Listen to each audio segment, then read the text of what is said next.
आईच्या केसात माळलेली वेणी, तिच्या कपाळावरचं गोंधन आणि नाकातली नथ, लहानपणापासून हे दृश्य मनात घर करतं.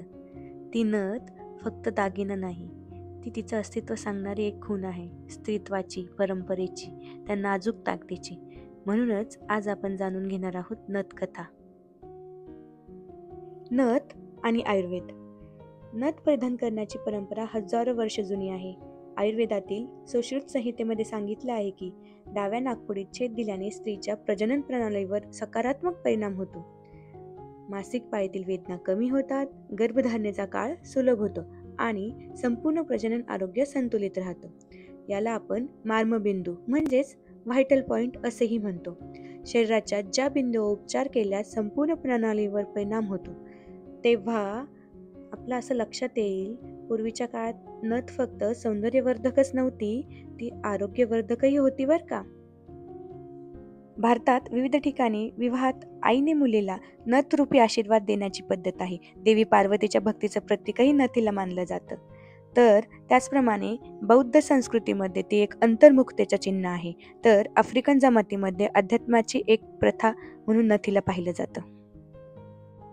भारतातील प्रत्येक कोपऱ्यात नथ वेगवेगळी दिसते, पण भावना मात्र एकच आहे, स्त्रीत्वाचा अभिमान आणि परंपरेचा सन्मान. चला तर मग भारतातील वेगवेगळ्या ठिकाणच्या नथींबद्दल जाणून घेऊया. महाराष्ट्रातील नथ परंपरेमधली पहिली नथ म्हणजेच कोल्हापुरी नथ, जी की विविध रत्नांपासून बनवलेली आहे. तिला कधी कधी हिऱ्यांनीही जडवले असते. तिला एक विशिष्ट वळणदार आकार आहे, ज्यामुळे तिचं पारंपरिक सौंदर्य अजूकच खुलून येतं. महाराष्ट्रातील नथ परंपरेत विविध समाजांनी आपलं वेगळं स्थान निर्माण केलेलं आहे. कोळी, सुतार, महार, धनगर अशा प्रत्येक समाजाची खास शैली असलेली नथ आहे. महाराष्ट्र नथ परंपरेत अजून एक प्रसिद्ध नथ आहे पेशवाई नथ, जी की काजू पानासारखी असते आणि मोत्यांनी सजलेली असते. आता जाणून घेऊया राजस्थानमध्ये वापरल्या जाणाऱ्या नथींबद्दल. राजपुती नथ ही अतिशय जड देखण्या अलंकारांनी सजवलेली असते.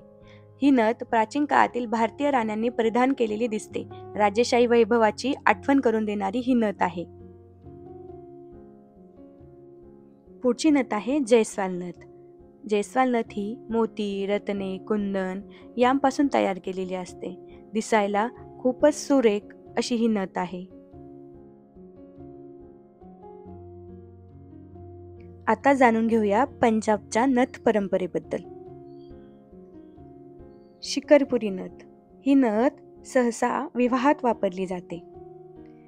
शिकरपुरी नथ मुख्यतः मोठ्या सोन्याच्या वळ्यांसारखी असते. त्यात एक साखळी जोडलेली असते. विविध आकार, डिझाईन, रंगांचे पर्याय यात मिळतात, जे तिचे वैशिष्ट्य ठरतात. यातच अजून एक प्रकार येतो मल्टी लेअर नथ, ज्यामध्ये एकापेक्षा जास्त लेअर असलेल्या किंवा आपण म्हणू शकतो साखळ्या असलेल्या ही नथ असते. लॉंग नथ ही उत्तर भारतात अत्यंत लोकप्रिय आहे. महिला सर्रास ही नथ वापरतात. हिचं साधं पण मोहक रूप भावणारं आहे. कुंदनचा वापर करून बनवलेली ही कुंदन नथ. आता आपण कर्नाटकच्या नथ परंपरेबद्दल जाणून घेऊया. मुखुटी, नाकात घालायचा दागिना म्हणजे नथीला मुखुटी असं म्हटलं जातं. ही नथ हिऱ्यांनी बनवलेली असते. तामिळनाडूमध्ये वापरली जाणारी पुल्लाकू ही नथ नाकाच्या मध्यभागी लोंबकळणाऱ्या स्वरूपात असते. पारंपरिक दक्षिण भारतीय वधूंच्या दागिन्यांमध्ये तिचं खास स्थान आहे. उत्तरखंडी नथ ही नथ टिहरी नथ किंवा नथुली म्हणून ओळखली जाते. उत्तराखंड राज्यात खूप प्रसिद्ध अशी ही नथ आहे. गढवाली नथ ही नथ तिच्या भव्य आकारासाठी आणि जड श्रीमंत डिझाईनसाठी प्रसिद्ध आहे.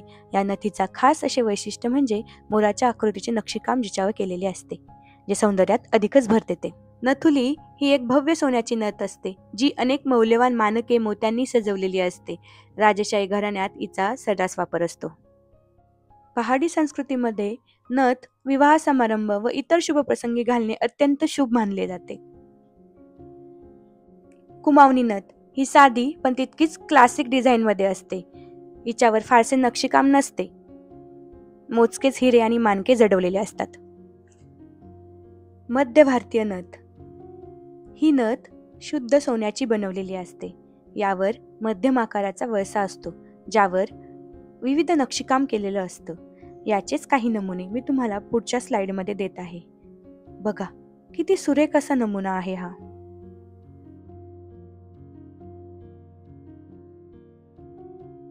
आता जाणून घेऊया गोवा राज्याच्या नथ परंपरेबद्दल. गोव्यामधील नथ ही लहान, नाजूक, डाव्या नाकपुडीत वाकलेल्या हुकने सहज बसवलेल्या अशा प्रकारची असते. या नथीमध्ये पोर्तुगीज वसाहतीचा प्रभाव, स्थानिक कोकणी परंपरा याचा सुरेख संगम दिसून येतो. अशाच प्रकारच्या नथी कर्नाटकातील किनारी भागांमध्ये पाहायला मिळतात. भारतात विविध संस्कृती कशा प्रकारे एकत्र येतात हे यावरून आपल्याला समजते. गुजरातमध्ये ठळक आणि सोन्याने भरलेल्या नथी असतात. आकाराने मोठ्या पण पोकळ असतात. या नथी मेघवाल, जाट, जडेजा, राजपूत समुदायांमध्ये वापरल्या जातात. प्रत्येक डिझाईन ओळख आणि प्रतिष्ठा दर्शवते. यात विविध डिझाईन समाविष्ट आहेत. विंटो, घड्याळपट्टीसारखा पट्टा असलेली नथ, झाडाचे जीवनचिन्ह, मोरासारखी डिझाईन आणि अगदी मानवी आकृती सुद्धा या डिझाईन्समध्ये आपल्याला पाहायला मिळते. अहिर समुदायामध्ये विती ही नथ वापरली जाते. आता जाणून घेऊया आंध्र प्रदेशमध्ये बनवल्या जाणाऱ्या नथींबद्दल. मोत्यांनी सजलेली नाजूक नथ, हैदराबादच्या प्रभावाखाली इस्लामी आणि मुघल शैलीतून या नथी तयार झाल्या आहेत. हैदराबादमध्ये मोतीला किती महत्त्व आहे हे आपल्याला माहीतच आहे. म्हणूनच नथीच्या नक्षीकामामध्येही मोत्यांचं महत्त्वाचं स्थान आहे. ओडिसामध्ये गुना आणि बुलाकू या दोन प्रकारांचा संगम आपल्याला नथींमध्ये दिसतो. आजच्या काळात नथ म्हणजे फक्त परंपरा नाही, ती एक स्टाईल स्टेटमेंट आहे. आद्या, अम्रपाली, तनिष्क यासारखे ब्रँड नथच्या नव्या रूपांतराला दिशा देत आहे. माझी आजी आणि मला नाक टोचून घ्यायची अजिबात हौस नाही. म्हणूनच आमच्यासारख्यांसाठी क्लिप ऑन नथ हा आजकाल बाजारात मिळणारा सुंदर असा पर्याय आहे.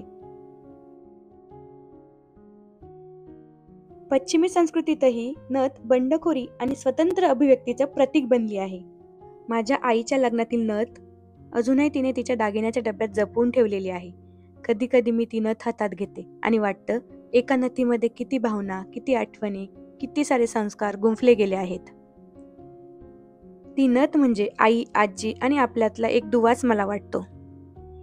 आमच्याकडे एक आजी यायच्या. त्यांच्या नाकात भली मोठी नथ होती.